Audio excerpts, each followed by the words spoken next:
ఇప్పుడే ఎన్గోల్డ్ బయర్స్ కి కాల్ చేయండి. మీ తాకట్టు బంగారం కష్టాలకి గుడ్ బై చెప్పండి.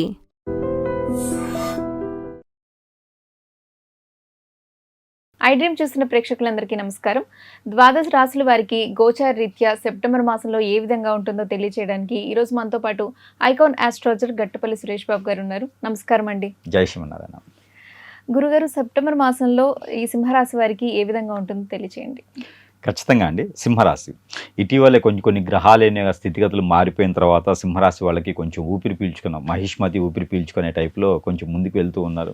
వెళ్ళే తరుణంలోనే 12వ స్థానంలో గ్రహణం ఒకటి ఏర్పడటం. ఈ గ్రహణ ఛాయలు వచ్చేసి 3 మాసాలు ఉంటాయి. అందులోనూ మీనరాశిలో ఏర్పడ్డటువంటి శని భగవాన్ యొక్క అశుభ దృష్టి ఇది వచ్చేసి డిసెంబర్ 11వ తారీఖు వరకు కూడా కొనసాగుతూ ఉంటుంది. అంటే ఎక్కడేసి ఇంకొక అక్కడే ఉండబోతుంది ఈ డిసెంబర్ 11వ తారీఖు వరకు కూడా. కానీ గ్రహాల యొక్క స్థితిగతులు ఏం చేస్తున్నాయి అంటే 2వ స్థానంలో బుధుడు, 3వ స్థానంలో శుక్రుడు ఏర్పడి ఉన్నారు.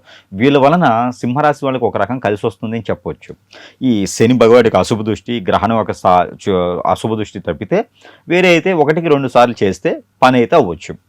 కాకపోతే ఒకటి వీరికి ఆరోగ్య సమస్య అయితే కొంచెం కనపడుతూ ఉంది. ఎందుకు కనపడుతుంది అంటే కనుక వీరి స్థానంలో కేతు ఉన్నాడు, 2వ స్థానంలో బుధుడు ఉన్నాడు. కాబట్టి కొంతమేర ఎదుటి వాళ్ళ దగ్గర నుంచి మోసపోవడం కూడా జరుగుతూ ఉంటుంది. మోసపోవటము, ఇబ్బంది అవ్వటము, పెళ్లి సంబంధాలు కుదిరి పెళ్లి తాలిబొట్టు కట్టే టయానికి ఆపండి ఒకసారి అంట చూసారా పాత సినిమాల్లో, ఆ టైప్లో తాలిబొట్టు కట్టేంత వరకు కూడా నమ్మకాలు ఉండవు అనమాట. కాబట్టి అందుకోసమే సింహరాశి వాళ్ళు పెళ్లి చేసుకోవాలంటే నేనైతే చెప్తే ఈ సంవత్సరం వద్దు అని. అలాంటి ఆడపట్టుకుని తట్టుకోలేం కదా, అందుకని వద్దు అని చెప్తాను అనమాట.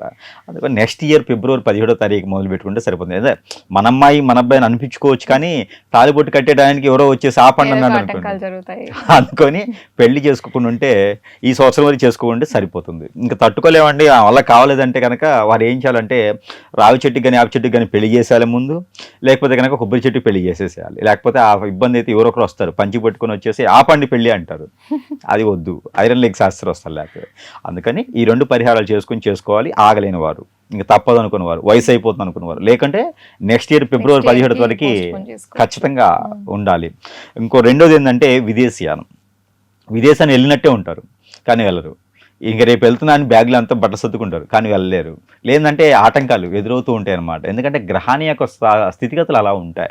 ఇక వీరికి రవి దశ కానీ బుధ దశ కానీ నడిచింది అనుకోండి, కొంతమేర పర్వాలేదు అనుకోవచ్చు. కొట్లాట్లు అవుతాయి, గొడవలు అవుతాయి, కానీ పని అవుతుంది చివరికి. వెళ్ళేటప్పుడు బండి మీద వెళ్తూ ఉంటాము, బండికి పంచర్ పడిద్ది, లిఫ్ట్ అడుగుతాము, వాడు ఎక్కడ పోయి గుద్దుతాడు. మళ్ళీ ఆటో ఎక్కుతాము, వాడు ఆపి వెళ్తూ ఉంటాడు. బస్సు ఎక్కుతాము, అది బండి ఎక్కడ ఆగిపోద్ది, కానీ వెళ్తారు చివరికి. పొద్దున్న 9 అనుకుంటే నైట్ 9 కింద వెళ్తారు, ఆ స్థానానికి వెళ్తారు, చిన్నగా పని అవుతుంది అనమాట. అలాంటివి ఉన్న పరిస్థితులు ఏమైందంటే మంచి శుభకార్యాలు కానీ శుభ సంబంధించినవి కానీ చేసుకోకపోవడం మంచిది. ఏదైనా శుభకార్యాలు పాల్గొన్న మాట పడతారు కానీ పని అవుతుంది, డబ్బులు వస్తాయి కానీ మాట పడాల్సి వస్తుంది కదా. అందుకని నెమ్మదిగా ఉండాలి. ఏదైతే అనుకుంటారో అది వీళ్ళు ఏంటంటే ఖచ్చితంగా ఒక పని 4 సార్లు కాదు 10 సార్లు చేస్తేనే అవుతుంది. విరక్తి విసుకొస్తేనే ఆ పని అవుతుంది. కాబట్టి కొంచెం జాగ్రత్తగా ఉంటే బాగుంటుంది సెప్టెంబర్ మాసంలో ఈ యొక్క సింహరాశి వాళ్ళకి. మరొకటి ఏంటంటే కనుక సినీ రంగం రాజకీయ రంగంలో ఉన్న వారికి అయితే కొంతమేర వీళ్ళకి పదవులు అయితే చేకూరుతాయి. కాబట్టి అదొక్కటైతే కొంచెం బాగుంటుంది అనిపిస్తుంది. కొత్త అవకాశాలు వస్తే బ్యాంకింగ్ రంగాల్లో ఉన్న వారికి అయితే కొంతమేర బాగుంది అనిపిస్తుంది. అలానే మీడియా రంగాల వాళ్ళకి కూడా డబ్బులు అనేది చేయగలుగుతూ ఉంటాయి. కాకపోతే ఖచ్చితంగా వీరి మీద అందరి కన్ను ఉంటుంది. కాబట్టి జాగ్రత్తగా ఉండాలి. జాగ్రత్తగా లేకపోతే మాత్రం సింహరాశి వాళ్ళకి ఏమి ఉండదు, వాళ్ళ గురించే మీడియాలో భజనలు ఉంటాయి అన్నమాట.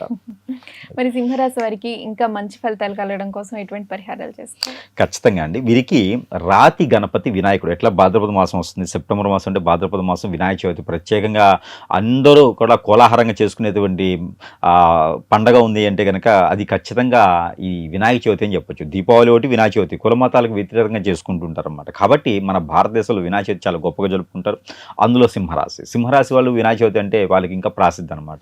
అందులో దత్తాత్రేయ స్వామి అన్న వినాయకుడి కన్నా ఎక్కువగా వీళ్ళు పూజించుకుంటూ ఉంటారు. దత్తాత్రేయ స్వామి పూజించినా వినాయక స్వామి వారి పూజించినా వీళ్ళకి పనులు కూడా త్వరగా అవుతూ ఉంటాయి. కాబట్టి ఆ వినాయక స్వామి వారికి గోధుమ పిండి కానీ గోధుమ పిండిలో ఏదైనా బెల్లం కలిపి కానీ ఏదైనా రోటీలు చేసి ఆ రోటీలు స్వామివారికి నైవేద్యం పెట్టాలి. గోధుమ పిండి రోటీలు ఉంటాయి కదా, అవి కానీ జొన్నపిండి రోటీలు కానీ స్వామివారికి నైవేద్యం పెట్టాలి. 7వ రోజు కానీ స్వామివారికి నైవేద్యం పెట్టినట్టయితే వీరికి అన్ని రకాల సానుకూలపడేటువంటి వాతావరణం కూడా లభ్యపడేటువంటిది కనిపిస్తుంది. అలానే విఘ్నాలు కానీ ఆటంకాలు కానీ ఏమైనా ఉంటే కూడా అవి కూడా కొంతమేర చవిచూసేలాగా back pain, shoulder pain, muscles pain, అలానే ఒబిసిటీ, ఎసిడిటీ లాంటివి, ఫైబ్రాయిడ్స్ లాంటివి, కిడ్నీస్, లివర్స్ లాంటి సమస్య వచ్చేలా కనపడుతుంది. కాబట్టి వాటి ప్రికాషన్స్ అయితే మాత్రము ఖచ్చితంగా ఆలివ్ ఆయిల్ కానీ తీసుకోవాలి. వీళ్ళు వంటలో కానీ మామూలుగా కానీ ఆలివ్ ఆయిల్ రోజుకొక టీ స్పూన్ లేదా టూ డేస్కి ఒకసారి టీ స్పూన్ తీసుకుంటే, లేకపోతే యాపిల్ వెనిగర్, ఈ యాపిల్ వెనిగర్ కూడా హాట్ వాటర్లో ఒక టీ స్పూన్ వేసుకొని తాగితే కూడా అలాంటి సమస్యలు రాకుండా మోకాళ్ళు, మోచేతులు పెయిన్స్ కానీ, నొప్పులు కానీ, సొరియాసిస్, పెరాలసిస్ ఇలాంటి రాకుండా ఉండడానికి ముందుగానే ప్రికాషన్ కిందగా